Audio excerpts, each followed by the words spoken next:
I need TV for my bunghole. I need TV for my bunghole. Hey everyone, Mortgage Nerd here. So I want to talk to you about quantitative easing. Might seem complicated, but we're going to use toilet paper because everybody's thinking about toilet paper nowadays, and why is toilet paper in a shortage in grocery stores and everything. But either way, quantitative easing is something that the Federal Reserve has done multiple times to stimulate the economy, to keep mortgage rates low. During the financial crisis of 2008, the Great Recession, the housing crash, all of that, they injected a lot of money into mortgage bonds. How does that help? Well, let's look at toilet paper. When you have all this toilet paper accessible to you, well, the value of toilet paper goes down. But what if we take away all this toilet paper? It's all used. We don't have anything left but just a couple rolls. Let's just say one roll for an entire household, and you're quarantined or you're self-isolating and you only have one roll for a couple weeks. Isn't the value of this roll going to be huge? Or at a grocery store when they're selling out, isn't the value of that roll going to go up? Now, of course, we have laws against price gouging, so this example is not completely sound, but the same thing happens for mortgage bonds. So when there's very few mortgages out there being written, the value of that mortgage bond goes up. As mortgage bonds go up, the MBS, mortgage-backed securities, then interest rates go down.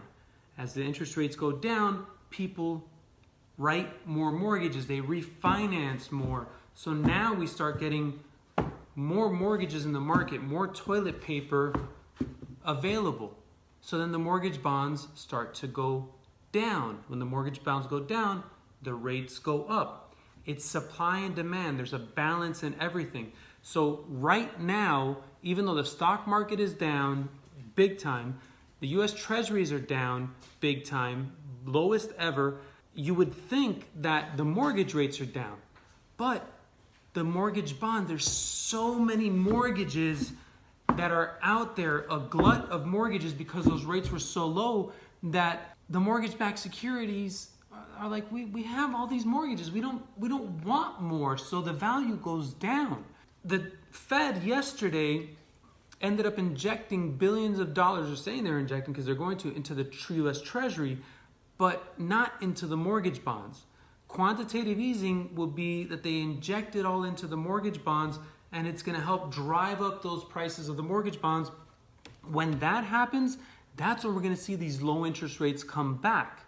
So I'm hoping that soon, or I'm hoping just once we start closing all these mortgages and we get them out of the market, and the rates are so much higher now in the fours, and housing stagnates, because housing is likely going to stagnate for weeks or a couple months as the coronavirus goes, there aren't going to be that many mortgages out there.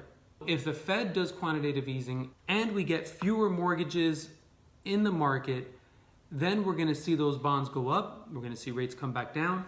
If everything is still going on where the economy is stagnating, I don't see how it's not going to stagnate, then the rates are really going to drive lower.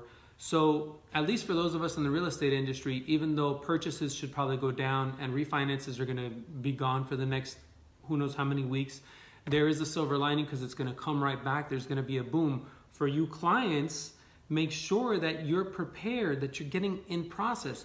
I don't care if I have clients in process now for the next 2 or 3 months before we close them. It doesn't matter. The point is you're ready.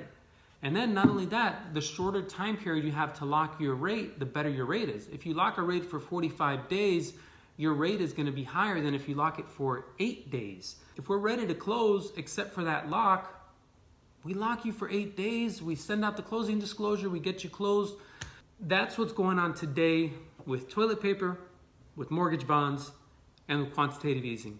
So I hope you understood what quantitative easing is now, and I hope you have enough toilet paper. Thanks, Mortgage Nerd out.